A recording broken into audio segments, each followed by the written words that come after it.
सिद्धेभ्यः। ॐ नमः सिद्धेभ्यः। जय श्री ओम नमः सिद्धेभ्यः।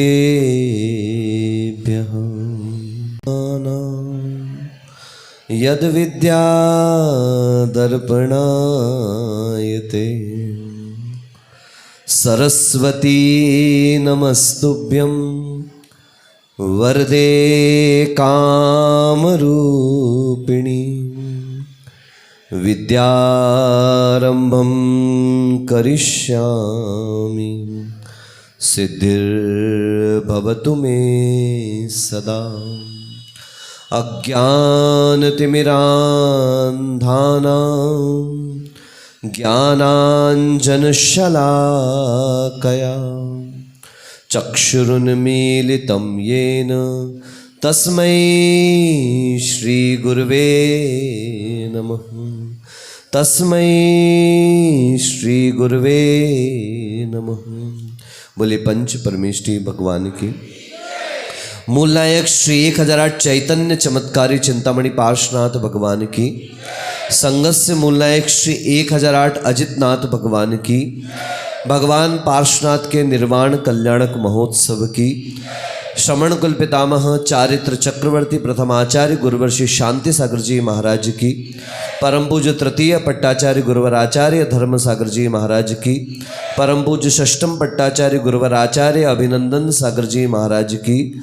समाधि साधक सरलमना पूज्य आचार्य प्रवर श्री विपुल सागर जी महाराज की। अतिशय योगी प्रज्ञापुंज साक्षात विराजमान आचार्य भद्रबाहु सागर जी महाराज की। द्वादशांग जिनवाणी माता की। श्री भाव सागर जी महाराज की जय। किसी ने कुछ बहुत प्यारी सी पंक्तियां कही हैं कि if you are born beautiful it's a gift from God to you. अगर आप खूबसूरत पैदा हुए हैं, सुंदर पैदा हुए हैं, गुण संपन्न पैदा हुए हैं, तो ये प्रभु और प्रकृति का एक उपहार है आपके लिए। But if you are living beautifully it's a gift to God from you. लेकिन आप जीवन को अच्छे तरीके से जीते हैं, सुंदरता से जीते हैं, धर्म के साथ जीते हैं, और सबसे बड़ा शब्द है इंसान नहीं इंसानियत के साथ जीते हैं, तो ये आपका गिफ्ट है भगवान और प्रकृति के लिए। क्योंकि पैदा तो कोई भी सुंदर हो सकता है, पैदा अभिनेता भी सुंदर होते हैं, पैदा अभिनेत्रियां भी सुंदर होती हैं, लेकिन जो जीवन को सुंदरता के साथ जी लिया करता है ऐसा धर्मात्मा जहां जाता है, बड़े ध्यान से सुनिएगा कि हमने आज तक सुना है कि धर्मात्मा मरकर स्वर्ग जाता है। बोलिए, मजा नहीं आया। अब एक बोल रहा है गया से, एक नवादा पहुंच गया, एक कोडरमा से बोल रहा है। एक साथ गया के मंदिर में आओ और एक साथ बोलो कि धर्मात्मा मरकर स्वर्ग जाता है। ये पुरानी बात है। बोलो, बहुत इंपॉर्टेंट मार्के की बात बता रहा हूं कि धर्मात्मा मरकर स्वर्ग जाता है। हेमंत जी, ये पुरानी बात है। ये नई बात बड़े ध्यान से गांठ बांध कर सुनना कि धर्मात्मा मरकर स्वर्ग जाता है, ये पुरानी बात है। लेकिन अब सत्य ये है कि धर्मात्मा जहां जाता है वहीं स्वर्ग तैयार कर देता है। क्यों हुआ ऐसा? एक कुत्ता होता है, आपने देखा होगा, और उस कुत्ते को अगर गोली मारी जाए, अगर उस कुत्ते को लकड़ी मारी जाए, अगर उस कुत्ते को डंडा मारा जाए, ध्यान देना वो कुत्ता हमेशा लकड़ी, बंदूक या फिर गोली की तरफ भागता है। लेकिन अगर एक शेर के सामने डंडा लेकर के खड़े हो जाओ, वो शेर कभी डंडे को नहीं पकड़ता, वो डंडे वाले को पकड़ता है। कितना बड़ा अंतर है। कुत्ता डंडे को पकड़ रहा है, शेर डंडे वाले को पकड़ रहा है, कुत्ता गोली और बंदूक की तरफ भागता है, शेर बंदूक वाले की तरफ भागता है। संसारी प्राणी चिंताओं में घिरा रहता है, ये हुआ, ऐसा हुआ, वैसा हुआ।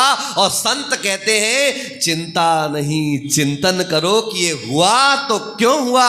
जो कारणों की तरफ जाता है, रीजंस की तरफ जाता है, वह व्यक्ति अपनी समस्या का सर्वश्रेष्ठ समाधान प्राप्त कर पाता है। घटनाओं में उलझने वाला, परिस्थितियों में उलझने वाला, किसी ने बहुत अच्छी बात कही है कि be a creator of circumstances, not a victim of them. कि परिस्थितियों के निर्माता बनिए, परिस्थितियों के दास मत बनिए। जो परिस्थितियों का दास बनता है वो सदैव उदास बनता है। क्या बनता है? बोलो ना।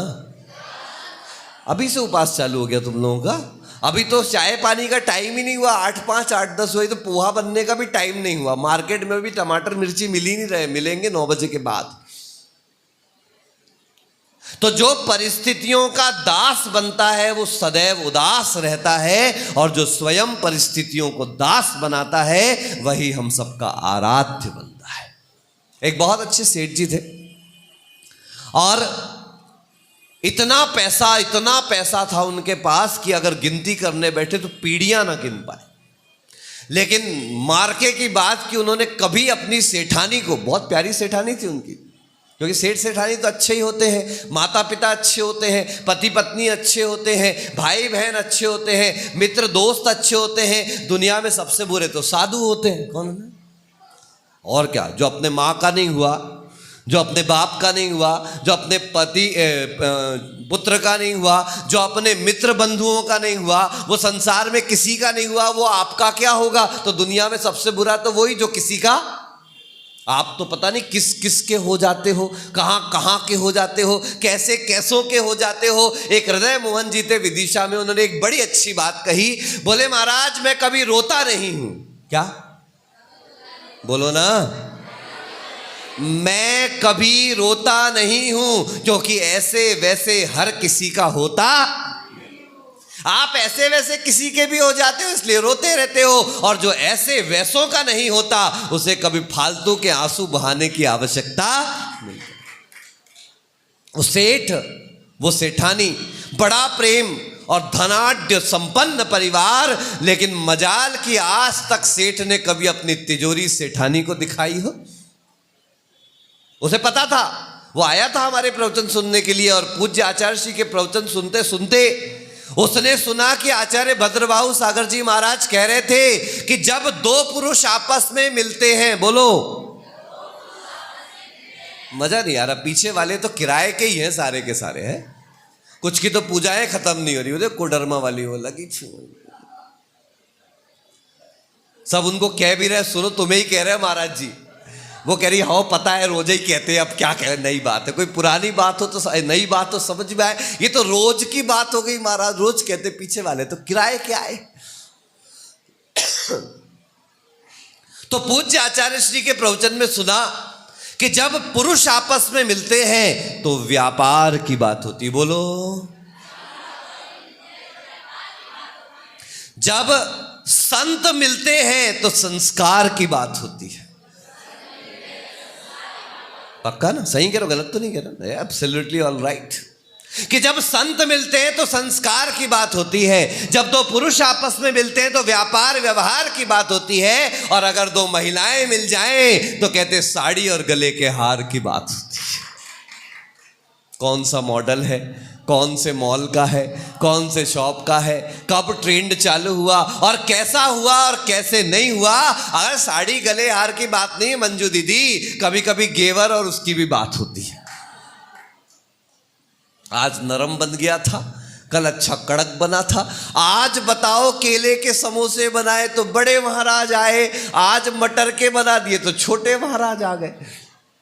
अब मेनू पहले बता दिया करो भैया कि मटर ये खाते हैं, केला मैं खाता हूं, तो हम उस हिसाब से आ जाएंगे। क्या कर सकते हैं? तो सत्य यही है कि पुरुष मिले तो व्यापार व्यवहार की बात, संत मिले तो संस्कार की बात, और महिलाओं का एक स्वाभाविक स्वभाव होता है कि उनका आकर्षण होता है सोने चांदी आभूषण के प्रति। अगर नहीं होता तो रावण कभी भी सोने का हिरण बन करके अपने मेघदूत को नहीं भेजता। उसे पता था दृष्टि में सोना आएगा, और सोना आते ही ये मोह की नींद सो जाएगी, तभी तो सीता का अपहरण हुआ। कभी नहीं दिखाया, लेकिन कहते कभी ना कभी तो ऊंट पहाड़ के नीचे आता है। एक दिन सेठ जी की कमर में इतना दर्द कि अपने बिस्तर पर खिसक भी नहीं पा रहे थे, और उस दर्द के साथ एक दुर्घटना घट गई। क्या दुर्घटना घटी कि एक आदमी ने लाखों रुपए का उधार लिया हुआ था और वो उधार लौटाने को आ गया। ललित जी, दुर्घटना है कि खुशी की बात है? लेकिन खुशी की बात हो कि दुर्घटना इसलिए है कि बेचारे खिसक भी नहीं सकते। अब इतना पैसा आएगा, इतना बड़ा बंडल आएगा और सेठानी को दिखाना पड़ेगा। तभी सेठ जी ने अपना दिमाग लगाया। बहुत दिन हो गए सेठानी को कोई गिफ्ट नहीं दिया है, बहुत दिन हो गए सेठानी को कोई तोहफा नहीं दिया। बनिए ने अपनी बनिया बुद्धि लगाई और सेठानी को बुलाया। बहुत दिन हो गए मैंने तुझे कोई तोहफा नहीं दिया है, एक काम कर, ये है तिजोरी की चाबी, तिजोरी खोलना। सामने ही वहां पर एक सोने का बिस्किट रखा हुआ है। क्या रखा हुआ है? बोलो, बोलो ना, बोलो तो। नहीं नहीं नहीं, अभी बताता हूं क्या रखा हुआ है। उसने कहा सोने का बिस्किट रखा हुआ है, तिजोरी खोलना निकालना और जो तेरी इच्छा है वो बनवा लेना, और एक काम और कर देना, ये पैकेट भी जरा अंदर डाल देना। अब देखो बनिया बुद्धि कि उसने पैकेट पहले डालने नहीं कहा, पहले दिमाग में डाल दिया सोने का। ये सत्य है। सुबह सुबह आप उठो, क्यों कहा जाता है कराग्रे वस्ते लक्ष्मी कर मध्य तु सरस्वती कर मूले तु गोविंदम प्रातरुत्थाय दर्शनम, कि यहां लक्ष्मी है, यहां सरस्वती, यहां गोविंद है। सुबह उठो तो पहले अपने हाथों में दर्शन करो, अपने हाथों में देखो। इसका मतलब ये नहीं है कि तुम लक्ष्मी सरस्वती के दर्शन करो। कहने का तात्पर्य यह है कि बंधुओं, आज के समय हम लोग धन संपदा की ओर दृष्टि रख के चले हैं। आचार्य भगवंत कहते हैं सुबह उठते साथ पहला स्मरण प्रभु का करो, क्योंकि कहते हैं कि सुबह उठते जो गाना सुन लिया, जो भजन सुन लिया, जो पाठ पढ़ लिया, अगर सुबह सुन लिया है आपने, क्या ताकते रहते तुझको, बस मजाक नहीं समझना। सुबह से लेकर रात के सोते तक 20 बार आप कभी कुछ करो कभी कुछ करो, आपके मुंह पे क्या चलेगा? ताकत, यही चलेगा। इसलिए गुरुदेव कहते उठो और पहले प्रभु को नमस्कार करो, ताकि तुम्हारा मन वचन काया प्रभु के स्मरण से, प्रभु के गुणगान से इतना पवित्र हो जाए कि दिन भर आने वाले विकार तुम्हारे अंदर के उस गुणों को कभी भी ढांक नहीं पाए। सेठ जी ने सेठानी को कहा, सेठानी ने फटाफट तिजोरी खोली। सेठ पलटे, उसके पहले अपन पलट लो लेकर।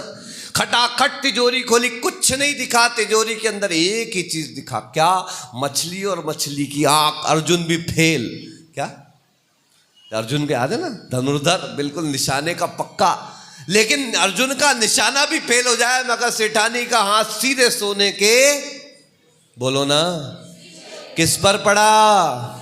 जल्दी बोलो, किस पर पड़ा? हमारे आचार्य महाराज कहते हैं वो बिस्किट नहीं है, वो विस्किट है। क्या है? बोलो।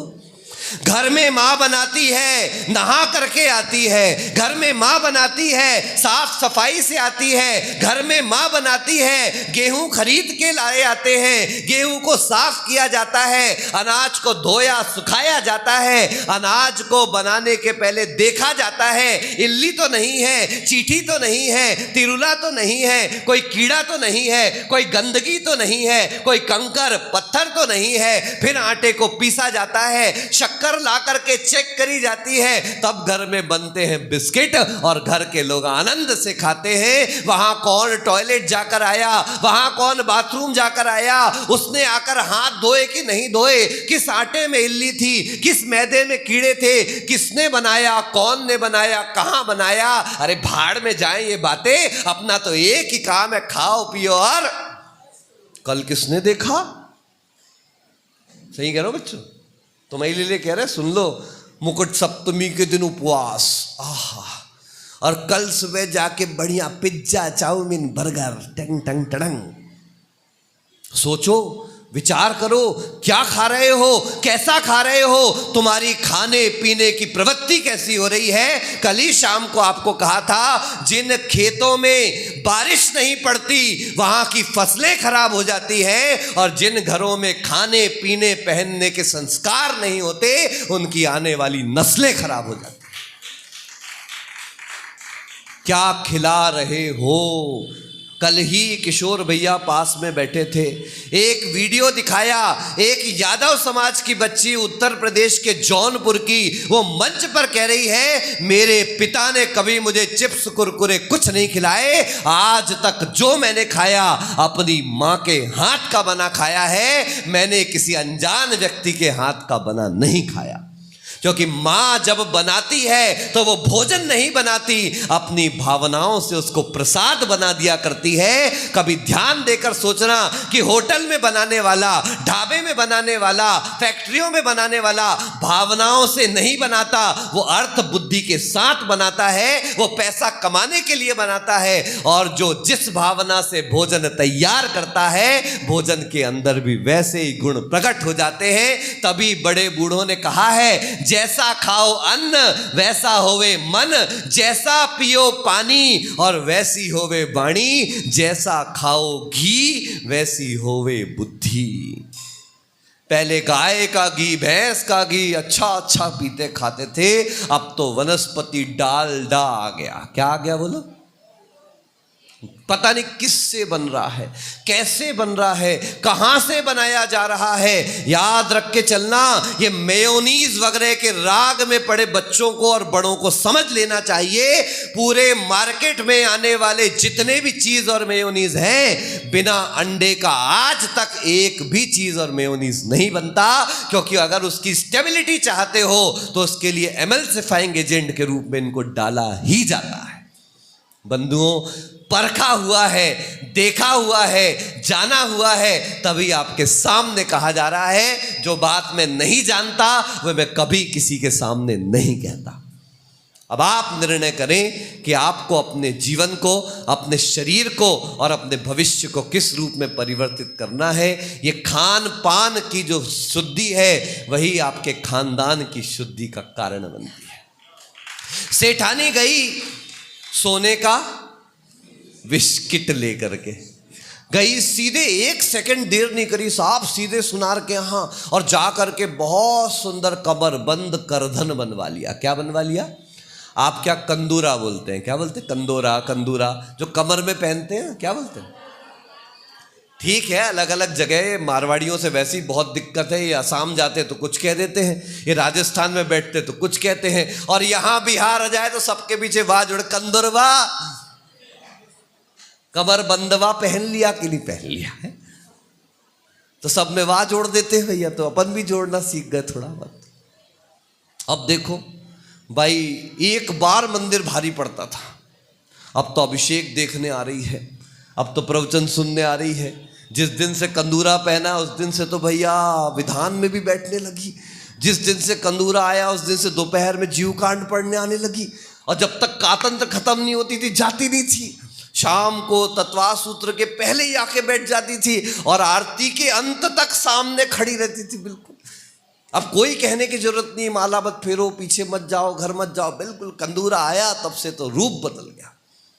चला 4 दिन, 8 दिन, 10 दिन, महीने भर। एक दिन राखी का टाइम आ रहा था, उसकी बच्ची हॉस्टल से घर आई, आ करके अपनी माँ को देखती, इसके तो रंग रूप बदल गए हैं। वो जैसे ही माँ की चाल देखी वो कहती, वाह माँ वाह, बूढ़ी घोड़ी और लाल लगाम, ये आपकी उम्र नहीं, मुझे दो। माँ ने दे दिया उसको, वो ली और लेकर के गई वापस सुनार के पास, और जाकर बहुत सुंदर क्या बनवा लिया, बोलो ना, नेकलेस। क्या बनवा लिया? हार नहीं, चेन नहीं, शब्दों में बहुत रहस्य छुपे हैं, जिसको पहनने के बाद यू लुक लाइक नेकलेस। गर्दन दिखना बंद हो जाए उसको कहते हैं नेकलेस, और अगर कोई खींच के ले जाए तो यू बिकम नेकलेस। थोड़े दिन पहना, भाई ने कहा भैया हॉस्टल रहती है, चोरी हो गया तो क्या करेंगे? तो बोले मुझे दे दे। क्या करेगा? ब्रेसलेट बनवा लेंगे। अब जरा ध्यान से सुनना, वो तिजोरी के अंदर रखा था तो बिस्किट था, तिजोरी से निकला तो करधन बन गया, करधन के बाद वो क्या बन गया? नेकलेस बन गया, नेकलेस से ब्रेसलेट बन गया। Dash dash dash dash dash, जो बनाना बनाओ।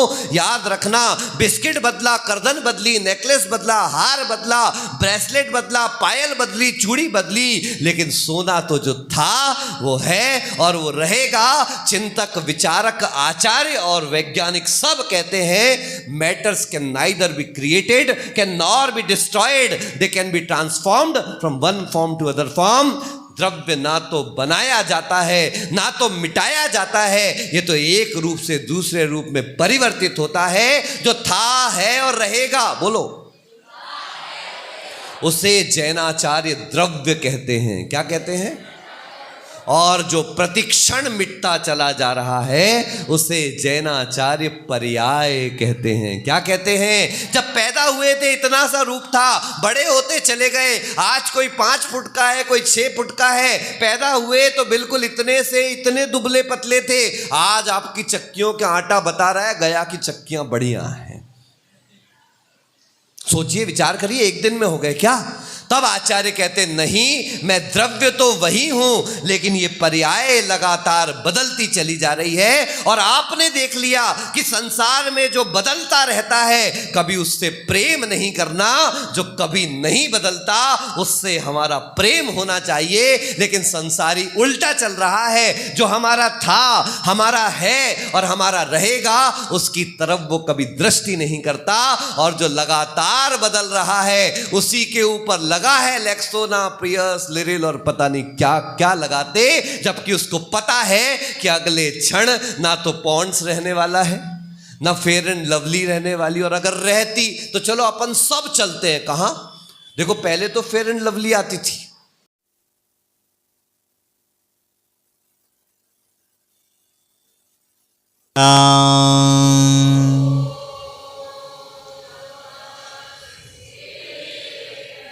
ओम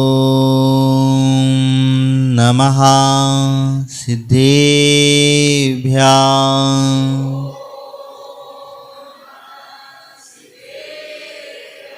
ओम नमः सिद्धेभ्यां।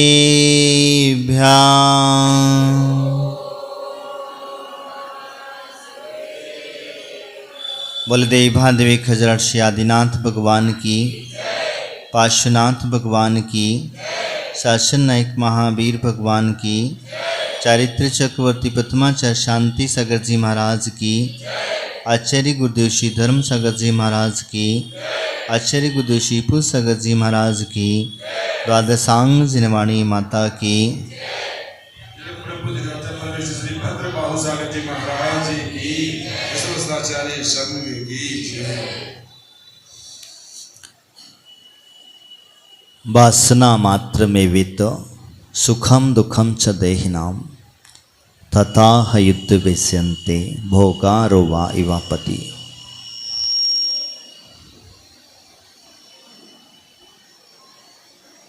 हम मात्र वासनाओं में फंसे हुए हैं। हमारा जीवन वासनाओं में, इच्छाओं में इतना डूब चुका है कि हम अच्छा और बुरा का विचार नहीं कर पाते। सुख और दुख की परिभाषा को समझ ही नहीं पाते हैं। इसीलिए कहा जाता है कि इंद्रियों के सुख को ही सुख मान बैठा है और इंद्रियों की दुख को ही दुख मान करके बैठा है। इंद्रियों की चर्चा जब करते हैं तो 5 प्रकार की इंद्रियां होती हैं। कितनी? और वो 5 प्रकार की इंद्रियां स्पर्शन, रसना, घ्राण, चक्षु और कर्ण। पांचों इंद्रियों का अपना अपना विषय है और पांचों इंद्रियां अपना अपना विषय को लेकर के चलती हैं। वो अपने अपने अनुसार चलती हैं। जैसे कल बताया था, स्पर्शन इंद्रिय स्पर्श इंद्रिय का क्या विषय है? हल्का भारी, कड़ा नरम, रूखा चिकना, कैसा है? कितने प्रकार हैं इसके? 8 विषय। ये स्पर्श इंद्रिय से पता चल जाता है कि क्या है हमारे शरीर की स्थिति कैसी चल रही है, इससे हम समझ लेते हैं।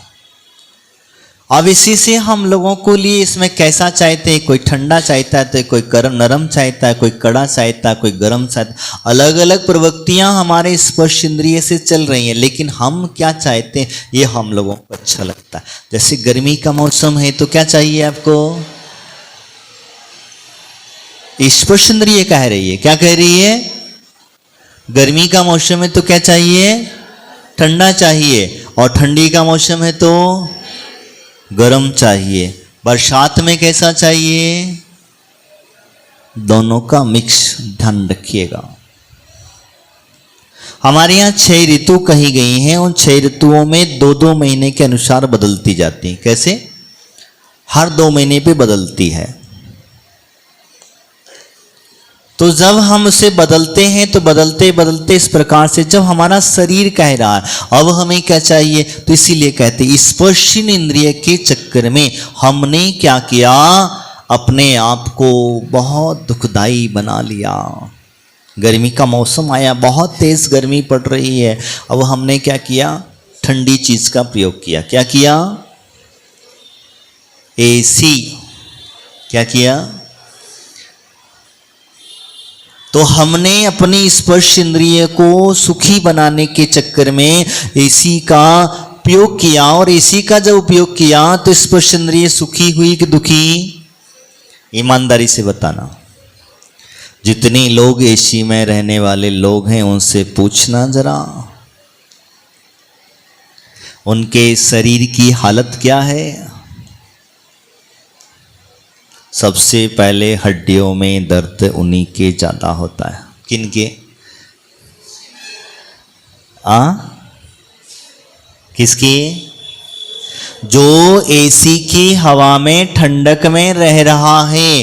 ठीक है, मैं ये नहीं कहता कि आपको गर्मी अधिक है तो उसकी उपयोग नहीं करना, लेकिन उसके उपयोग करने के कुछ तरीके हैं। डायरेक्ट एसी की हवा अगर अपने शरीर पर लेंगे तो क्या होगा?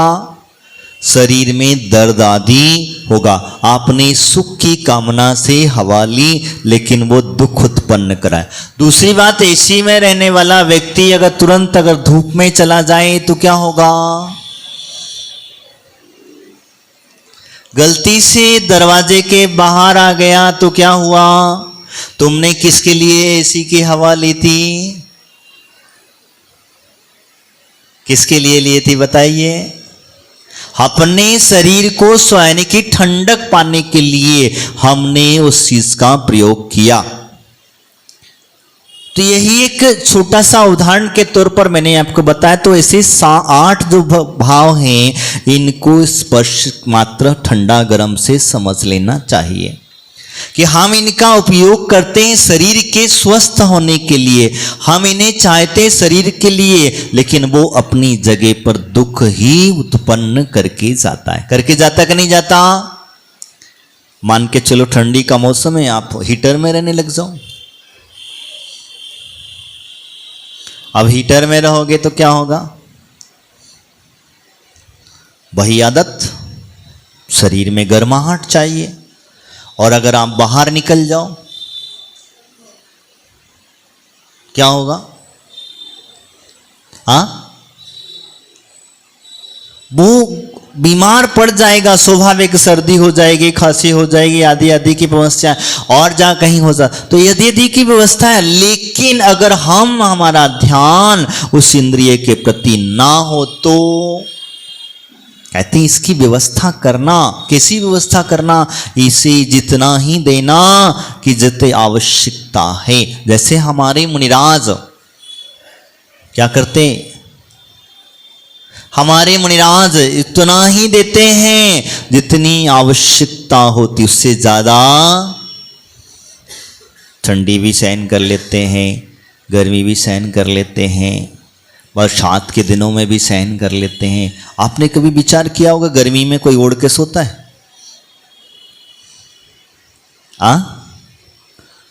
तुमको गर्मी के दिनों में चटाई ओढ़ के सुला दिया जाए तो कैसा लगेगा?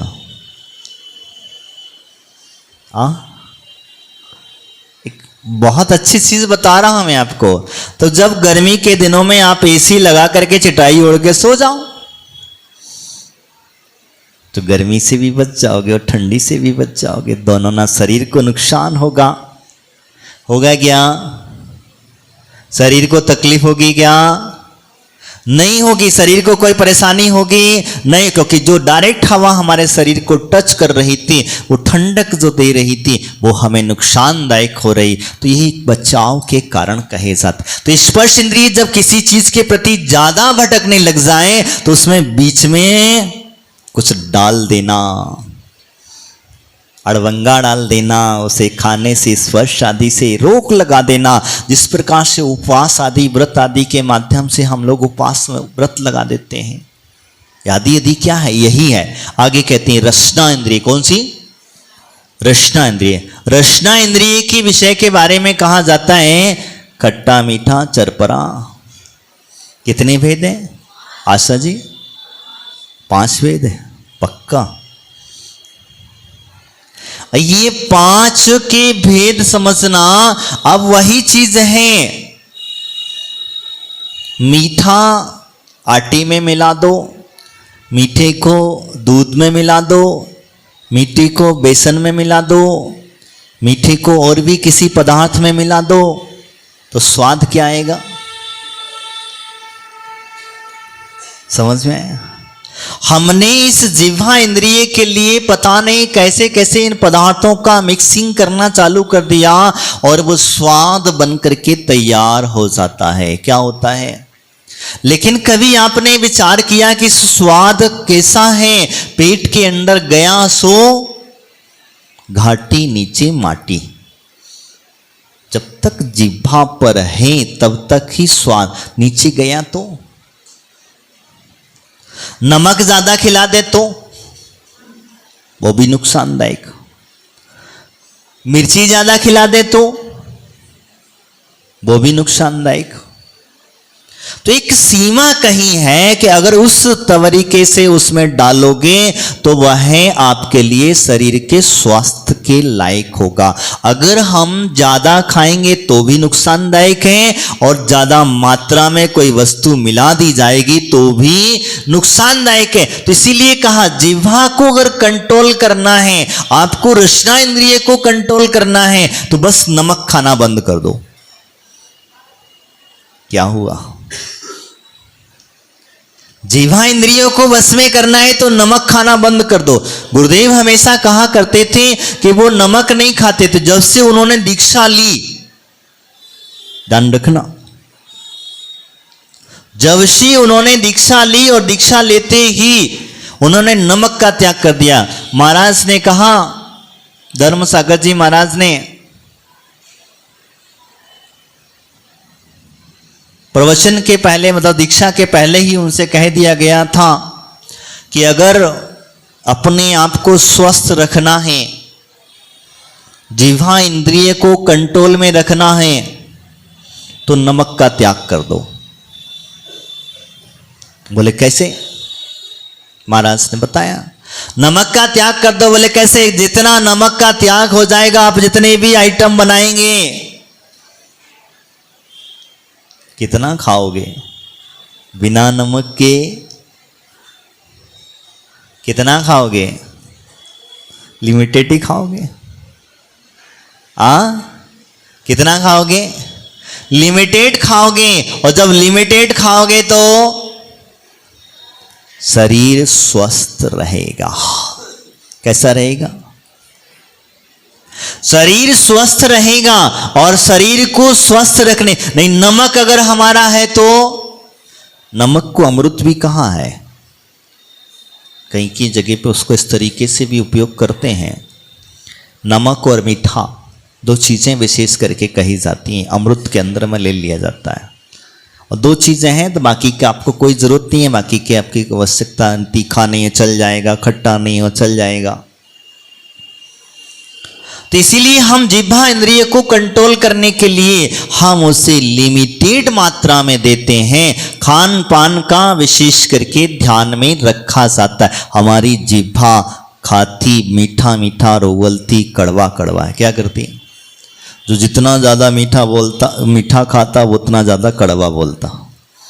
कड़वे का मतलब उसके शब्द जब बोलता है तो हृदय को छू जाते हैं। कड़वा का मतलब ये नहीं होता है कि वो गालियां देता है।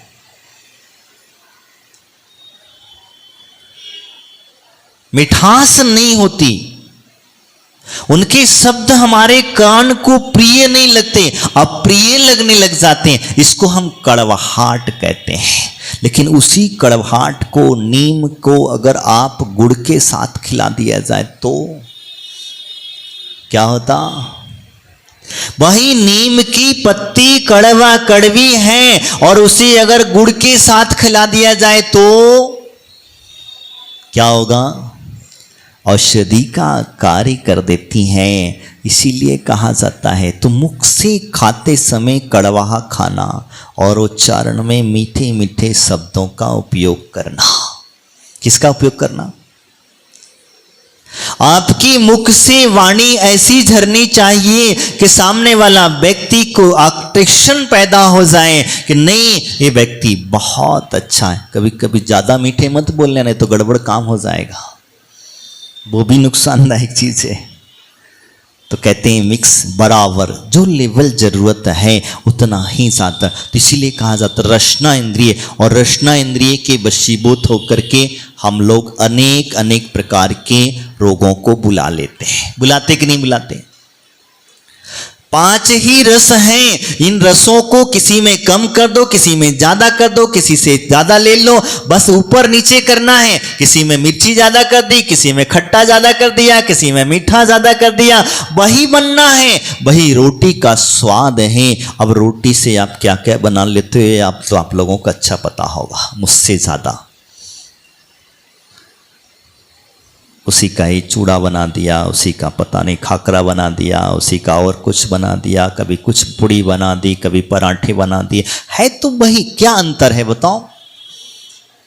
कोई अंतर है? लोग हमारे पास आकर के कहते महाराज तो रोटी रोटी खाते, पूड़ी पराठे लेकर के तुम खाने की इच्छा नहीं होती। हकीकत है, कौन खाएगा? तुमने क्या किया? वो सात्विक चीज थी उसे हटा दिया, जो सही चीज थी उसे हटा दिया। अब तुमने उसका पूड़ी बना दी, उसका उसी का हलवा बना दिया, उसी का पराठा बना दिया, उसी का और भी कुछ बना दिया, किसी ने उत्तम बना दिया, किसी ने कुछ और बना दिया। लगाए तो है वही, लेकिन चाहे आप सीधा खाइए, चाहे इस प्रकार से घुमा फिरा करके खाएंगे, तो घुमा फिरा के खाएंगे तो रसना इंद्रिय और तीक्ष्ण होती चली जाएगी। और सादा सादा सिंपल सिंपल खाएंगे तो क्या हुआ? तुम सादा सादा सिंपल खाओगे तो आपके शरीर में जाकर के लगेगा जो विटामिन्स थे, जो उसके अंदर में और भी कुछ चीजें थी, वो आपके शरीर के बॉडी में जाकर के डायरेक्ट काम करेंगे। और अगर आपने उसे किसी और के साथ मिक्स कर दिया तो उसके विटामिन मर गए, उसके और भी जो भी कुछ भी चीजें थी वो सब मरती चली जाती, खत्म होती चली जाती हैं। और फिर बाद में कहते हो मेरा तो ऐसा क्या हुआ? डॉक्टर कहता है कच्चे धान खाइए, खड़े धान खाइए। क्यों कह रहा है वो आपसे बार बार? खड़ा धान खाने के लिए क्यों कह रहा है? पहले सब लोग इसी तरीके से भोजन करते थे, लेकिन आज से वह व्यवस्था धीरे धीरे करके मिटती चली गई। हम क्या खा रहे हैं? मैदा। आपने कभी विचार किया, चिंतन किया? जिस मैदा को आप ग्रहण कर रहे हैं, चाहे आप पिज्जा खाओ, चाउमीन खाओ, बर्गर्स खाओ, इनमें आदि आदि शब्दों में जिनमें आपको नए नए आ रहे हैं, इनमें सब में वही मिल रहा है। और उसके साथ में कहीं अशुद्ध चीजें मिली हैं, कभी कोई लिक्विड मिला दिया, कभी कुछ मिला दिया, कभी कुछ मिला दिया, बड़े स्वादिष्ट के तौर पर हम उसे ग्रहण करते। लेकिन कभी आपने विचार किया कि आपकी आंतड़ी में जाकर के वो क्या नुकसान कर रहा है? आपकी रोग प्रतिकार क्षमता को कम कर रहा है, आपके जो भोजन पचाने की शक्ति है उसे कम कर रहा है।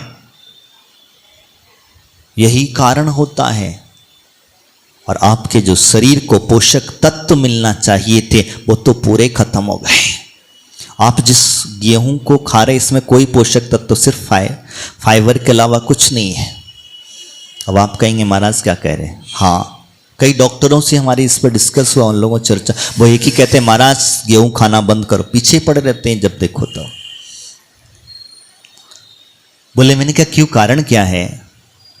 तो वो कहते हैं महाराज जिसमें कुछ नहीं है, सिर्फ फाइबर है, और इस फाइबर को खाने यानी कि आप अपने पेट को जरूर भर सकते हैं, लेकिन शरीर में कुछ भी काम नहीं करता, शरीर के लिए कुछ नहीं है। तो इसमें क्या करना? तो जो पूर्व काल में हमारे परिवार के लोग, गृहस्थी के लोग, घर माताएं पिता जो होते थे, घर में रहते थे, दाल है, चने हैं, आदि आदि जो व्यवस्थाएं, जवारी है, बाजरी है, जो मूल तत्व के जो जिसके अंदर में अनाज थे, जिन अनाजों को भी छान करके नहीं, साफ सुथरा करके डायरेक्ट पीस करके खाइए। देखिए आपने कभी छोटा जो चना आता है, हमें याद आया इसलिए हम बता रहे हैं, हम जब घर में थे, छोटे थे, तो हमारी एक दादी थी, वो दादी क्या करती थी, चने की दाल बनाती थी। और चने की दाल बना करके उसके ऊपर की एक छोटी छोटी टुकड़ी होती है, दाल बनाने के बाद वो अपने आप निकलती, तो उसके छिलका अलग कर देती थी, वो टुकड़ी बचती, उसकी बढ़िया सुंदर सुंदर रोटियां बना के खिलाती थी। तो कभी उस दाल की जो टुकड़ियों की रोटी जिसमें उगने की शक्ति होती, ध्यान रखना जिसको मैं बता रहा हूं, जिसमें अंकुरित होने की शक्ति हुआ करती, ऐसे वो अंकुरित आगे का कॉर्नर, उसकी जब रोटी बना करके खिलाते तो उसकी रोटी का स्वाद ही कुछ अलग था। तो हम लोगों के लिए क्या बचा? आज हमने छिलका निकाल दिया, बेसन घर में यूज करते, किसका? जो छिलका में पोषक तत्व था वो सब फेंक दिया आपने, क्या बचा? चने की दाल, उसमें मूंग की दाल खाते हो, उसका छिलका उतार के फेंक दिया। धुली हुई दाल खाते हो, तुअर की दाल खाते हो तो उसका छिलका उतार के फेंक दिया। आपको तो साफ सुथरा सुंदर चाहिए, सुंदरता देखने के चक्कर में उसके पोषक गुण जो हैं वो सारे के सारे आपने खत्म कर दिए। और जब खत्म कर दिए तो फिर शरीर तो आपका, आप जानते ही हो क्या स्थितियां बन रही हैं, धीरे धीरे करके इस तरीके की भावनाएं बन रही हैं। तो कहने का मेरा मतलब, जिह्वा इंद्रिय के चक्कर में, हम नई नई वैरायटियों के चक्कर में हमने अच्छी अच्छी चीजें छोड़ना प्रारंभ कर दी और बुरी बुरी चीजों को ग्रहण करने लग गए। ध्यान रखना, आप सात्विक, जितना सुंदर सात्विक भोजन करोगे उतना आपका शरीर स्वस्थ रहेगा, इंद्रिय काबू में रहेगी। इसीलिए मुनिराजों के लिए कहा जाता है कि उबला हुआ भोजन करते। कैसा करते? अब तुम्हारी बात अलग है कि तुम उसमें कुछ नमक मिर्ची अलग से मिला देते हो। व्रती के लिए उबला हुआ का मतलब ये नहीं है कि आपने सिर्फ उबलाल दिया और ऐसा नहीं, उसमें जिस तरीके का चाहता है उस तरीके का। अगर कोई नमक मिर्ची आदि लेता है, मसाला लेता है तो मसाला डाल दो। पहले हमारे चौकों के अंदर में क्या होता, सब उबाल के धर लेते थे। क्या करते थे? उबाल के धर लेते थे, और उबाल के धरने के बाद में क्या करते, ऊपर से एक बघार बना कर करते। बघार जानते ना, घी का फोड़नी जिसको कहा जाता है, बघार बनाकर रख लेते थे। और उसको क्या करते थे, जैसे अगर दाल दिए, दाल में एक चम्मच डाल दिया, ऊपर से मारा लेते हैं तो दे दिया, तो उसका एक स्वाद अलग से लगा करता था। आपने कभी खा के देखना, हाँ आप स्वयं गा करके देख लेना।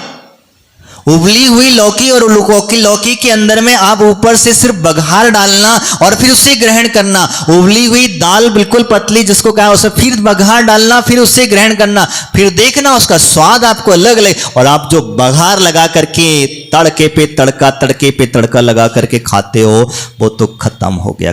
हमारे यहाँ से आयुर्वेदिक शास्त्रों में कहा, एक बार कोई वस्तु बन गई है उसे वापस गर्म नहीं करना। क्या कहा? विषय निकला इसलिए बता रहा हूं मैं। स्पष्ट कहा है, एक बार जो वस्तु बन चुकी है अब उसे उसी रूप में ग्रहण करना, क्यों नहीं करना? तो आयुर्वेदिक कहता है उसके सारे विटामिन, प्रोटीन, मिनरल्स जो भी कुछ था वो सब जल करके खाक हो गए। अब कुछ नहीं बचा, सिर्फ फाइबर बचा। क्या बचा? तो आप समझ लो, जो रोटी आप गरम कर लिए हैं, बना लिए हैं, बस ठंडा खा लोगे तो उसमें जो आनंद मिलेगा, अगर आपने उसे गरम करके खा लिया बस खत्म, आपको कुछ नहीं मिला। जो दाल सब्जी आदि आपने बनाई है उसे उसी रूप में ग्रहण करो। हो सकता है स्वाद के चक्कर में हम लोग बहुत कुछ बिगाड़ डालते हैं और यही कारण होता है अपने शरीर को अस्वस्थ पैदा कर। अपनी चर्चा हो रही थी किसकी? जिह्वा इंद्रिय। जिह्वा इंद्रिय की वशीभूत होकर के हम न जाने क्या क्या करते। आगे कहा घ्राण, इसका काम है दो, क्या? सुगंध और दुर्गंध। ये सुगंध और दुर्गंध देने का कार्य करती हैं। अब आपको क्या चाहिए आप समझ लेना। दुर्गंध में भी सुगंध का अनुभव कर सकते हो और सुगंध में भी दुर्गंध का अनुभव कर सकते हो। सुगंधित द्रव्यों को लगा करके आप अपने आप को समझो, हमारे बहुत सारी बंदर की बदबू हट गई। किसकी बदबू हट गई बताओ? शरीर की हटेगी दुर्गंध। जितने भी सुगंधित द्रव्य लगाते हैं वो थोड़ा सा समझ लेना, क्या शरीर की दुर्गंध को हटा सकते हो? 9 द्वार हमेशा बह रहे हैं, हमेशा बह रहे हैं। और जब बह रहे हैं, मल द्वारों से मल बह रहा है, तो सुगंध कितना भी लगा लोगे तब भी आपके कोई काम सुगंधता नहीं आ सकती। तो इसीलिए कहते दुर्गंध में जिए तो फिर नहीं, साफ करना अलग अलग बातें हैं। उसे स्वच्छ रहना, साफ सुथरे रहना, ये बात अलग होती है। लेकिन अगर आप वही चीज सुगंधता को प्राप्त करना चाहते हैं तो हमारे आचार्य भगवंत कहते हैं सुगंध दशमी का व्रत कर लेना, आपके शरीर से कभी दुर्गंध। कौन सा? अभी आने वाला है पर्युषण पर्व में, करना चाहिए। और खास करके हमारी महिलाओं को तो करना ही करना चाहिए। हमारी महिलाओं को करना ही करना चाहिए। क्यों? क्योंकि हमारे शरीर से अधिक दुर्गंध आती है और हमें सबसे ज्यादा सुगंधित द्रव्य लगाने की जरूरत नहीं पड़ती, नहीं लगाते। बहुत अच्छी बात है, फिर तो गया के लोग बहुत अच्छे हैं। तो हमें इसलिए कहा भले नहीं पड़ती तो कभी हमारे भविष्य में शरीर से भी दुर्गंध ना आए, इसीलिए भी कहा जाता है। तो इसलिए सुगंध दशमी का व्रत अवश्य करना चाहिए। हमारे शीतलनाथ भगवान की पूजा किसकी होती है? शीतलनाथ की थी ना, याद नहीं था, थोड़ी पूछ लिया। और शीतलनाथ भगवान की जन्मस्थली आपके बगल में ही है। कहाँ? इटखोरी। कोलवा पहाड़ पर 2 कल्याणक हुए। कितने कल्याणक हुए? 2 कल्याणक। तो तुम्हारा तो बिल्कुल नजदीक का रिश्ता है शीतलनाथ भगवान से। तो इसलिए सुगंधता को प्राप्त हम इसके चक्कर में न जाने कैसे कैसे द्रव्यों का उपयोग करते हैं। आगे उन्होंने कहा चक्षु। चक्षु का विषय बनता है तो कितने विषय हैं? 5। काला, पीला, नीला, हरा, सफेद आदि जो कलर हैं जिनको देख। अब ये बताइए, आप जा रहे हैं, मैं एक चीज ध्यान में रखना मेरी बात को। हमने कोई चीज देखने गए, जैसे मान के चलो पहाड़ी देखने गए, तो पहाड़ी पे कौन सा कलर दिखा? हरा कलर। स्वाभाविक चीज है। पत्थर का कलर, मटमैला कलर देखा, काला कलर देखा। दिखना आंखों से वही 5 कलर हैं और वो 5 कलर में ही सब कुछ समाया हुआ है। बस उसको कैसे फेंकना है ये आपके अंदर में। ड्राइंग करने वाले व्यक्ति से पूछना, वो कभी भी जब ड्राइंग करता है तो आपकी जैसे एक ही कलर ऐसे उठा उठा के लगाता नहीं है, वैसे से फेंकता है। क्या करता?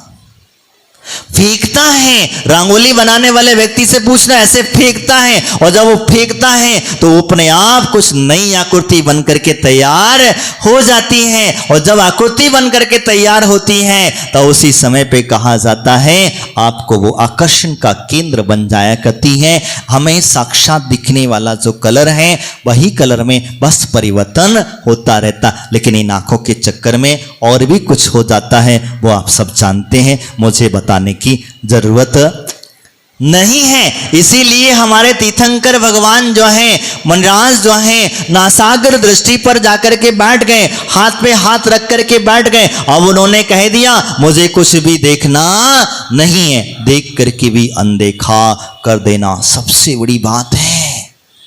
देख करके भी अनदेखा कर देना, सब कुछ दिख रहा है फिर भी कह रहे कि मुझे कुछ नहीं दिख रहा, मैं तो मेरी अंतस्य आत्मा की यात्रा में डूबा हुआ हूं। कभी कभी ऐसा होता है। आचार्य महाराज हमारे रात्रि के समय में पुस्तक लेके बैठ जाते थे, स्वाध्याय में इतने तल्लीन हो जाते थे, पढ़ते पढ़ते उनका कब समय बीत जाता था पता भी नहीं चलता था। एक दिन हमने महाराज से पूछा, महाराज जी आप पुस्तक पढ़ते रहते हो, हम रात में 2-4 बार उठते हैं, आप देखते तक भी नहीं हो। आधी आधी दरवाजा खोलते तब आपकी दृष्टि दरवाजे पे नहीं जाती है। तो वो बहुत अच्छी बात कि मैं क्या पढ़ रहा हूं, मेरा मन जो है वो तुमको देखने में क्यों लगेगा, क्योंकि मुझे पता है तो तू किसके लिए उठा है, मुझे पता है किसके लिए, लेकिन मेरी आंखों को तुझे देखने में लगा दूंगा तो मेरा जो शास्त्र पढ़ रहा हो उससे मेरा ध्यान भटक जाएगा। इसीलिए देखते हुए भी अनदेखे जैसा हो जाता है। यही कारण होता है। हमारे तीर्थंकर भगवान की प्रतिमा को देखो, नासाग्र दृष्टि बैठे हैं, वो दिख रहा है और नहीं भी दिख रहा है। कोई सामने से गुजरेगा, ऐसा हो सकता तुम्हारे सामने से कोई गुजर जाए, घंटा बजा दे तुम्हारा, देखो तुरंत पलट के देख लोगे कौन आया कौन गया, कैसा आया, किस तरीके का कपड़े पहना था, और फिर घर जाके आप सब बता दो अरे फलानी आई थी, ऐसे ऐसे कपड़े, गंदे कपड़े पहने थे, ऐसा भी कह देते हो। इस चीज़ों का ध्यान रखना। आगे कहा कर्ण इंद्रियों के बारे में कहा जाता है कि ये सारे गामा आदि 7 स्वर हैं, ईश्वर हैं, बाकी कोई स्वर नहीं है। इस विषय में हम लोग आगे चर्चा करेंगे, क्योंकि अपनी घड़ी आगे अपनी गति से बढ़ रही है। आज इतना ही। बोले महावीर भगवान की, आचार्य गुरु श्री फूल सागर जी महाराज की